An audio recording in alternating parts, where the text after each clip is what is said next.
mga kalalakihan at kababaihan mula sa Republika ng Pilipinas. Mula sa sandaling ito, nakatayo ako sa harap ninyo bilang isang babae.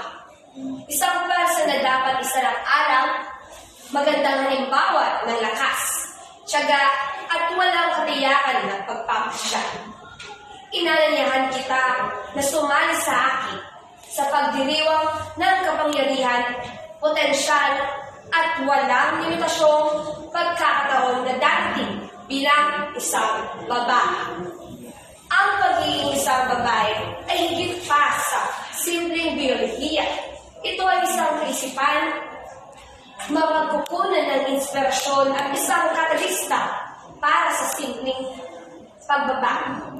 Sa pag-abot ng pagkaliman ng ating kaluluwa, tanggapin ang nakatatawang kakayahan at talento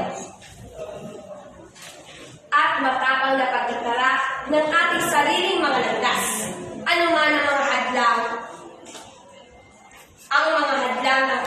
sa ating daan bilang isang babae, nagtatampok tayo na katlagan, tayo ang tagapagmana ng mga inasyon na gumagabay sa tamang landas. Tagalikha ng pagbabago na tumanggi na mapigilan ng mga gumagabay at sa pamantayan sa lipunan at malakas na nakikipaglaban para sa ating karapatan. Malakas ang tinig at karapat-dapat sa lipunan at malakas na nakikipaglaban para sa ating mga karapatan. Karapat-dapat sa posisyon namin sa mundong ito. Gayunman, malayo na sa ating paglalakbay bilang isang babae. Sa kabila ng mga nakamit natin, patuloy tayo na makaranas ng mga hamon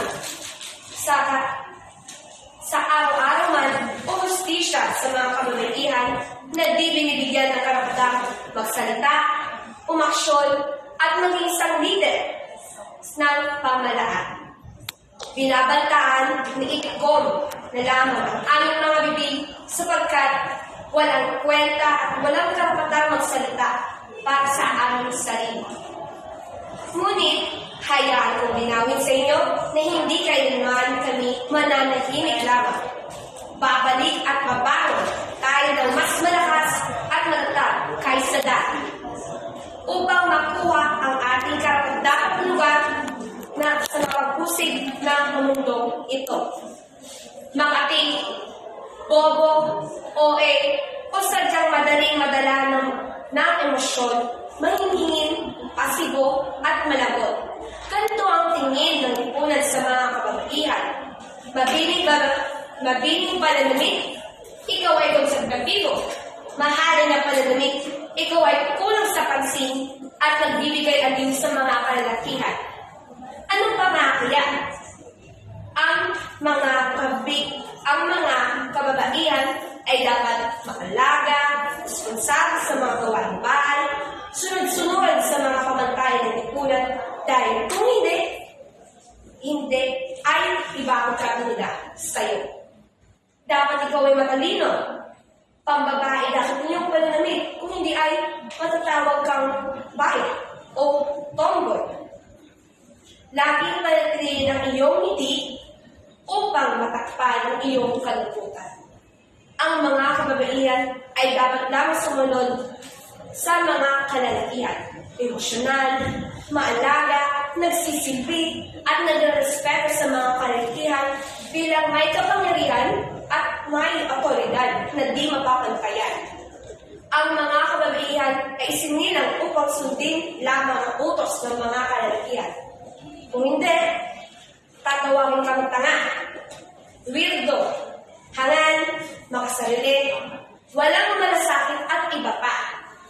Bigyang pansin ang pagiging isang babae ay hindi kahinaan o isang kapansanan, kundi ito ay lakas ng tunay na mandirigma sa mga hamon ng buhay. Ito ang kakayang lumikha, mag-invento, magbigay ng inspirasyon sa mga nakakaraan. Mayroon kaming kapangyarihan lumikha ng buhay, mang-impluwensya sa mga mamamayan na patuloy na baguhin ang mundong puno ng pandaray. Huwag magkamali ng dahil kailangan tayo ng mundo. Kailangan ito ang ating habag, pagiging sensitibo, at karunungan. Nangangailangan ito ng ating mga tinig, ideya, at pamumuno. Kinakailangan ito ang nagtanging pananaw na tayo lamang ang makapagbigay ng maayos na pamumuhay ng bawat mamamayan. Kalahati ng sapatuhan ay masyadong matagal na hindi hinahayaan, na hindi pinahalagahan at hindi pinapansin ang nagtanging kakayahan ng mga kababaihan. Kaya magsitayo tayo, mga kapwa ko kababaihan, at sa wakas ay maririg na ating tinig. Hawak kamay, balikat sa balikat, humihingi tayo ng pagkakapatay-pantay, hustisya at paggalang sa ating sarili at sa hinaharap. Muli natin iangat ang ating pinaglalaban na karapat-dapat noon pa ginawa. Umaasang may magandang bukas ang mga sumunod na henerasyon ng mga kababaihan. Hikayatin natin ang isa't isa, itaas ang bawat isa, at ipagdiwang ang mga tagumpay ng ating sandaigdigan. Ngunit ang pinakamahalaga, huwag natin kalimutan ang kapangyarihan ng bawat isa o ang potensyal ng isang babae na pagandahin ng ating pamumuhay. Bumuo ng isang lipunan kung saan ang bawat babae ay may pagkakataon na umunlad, may kalayaan na gawin ang lahat upang maalala ang kanyang mga tagumpay at karangalan. Kaya, ipinapahayag ko sa inyo na ngayon ako ay isang babae. Matatag na sabihin na hindi ako basta babae lang. Babae ako dahil pinagmamalaki ko na ako ay isang babae. At ako po si Kimberly Imalbog at dito po nagtatapos ang aking talumpati.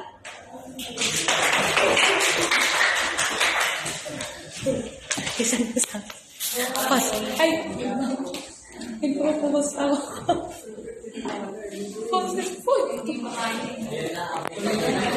Go, Mami! Woo! Grabe nga.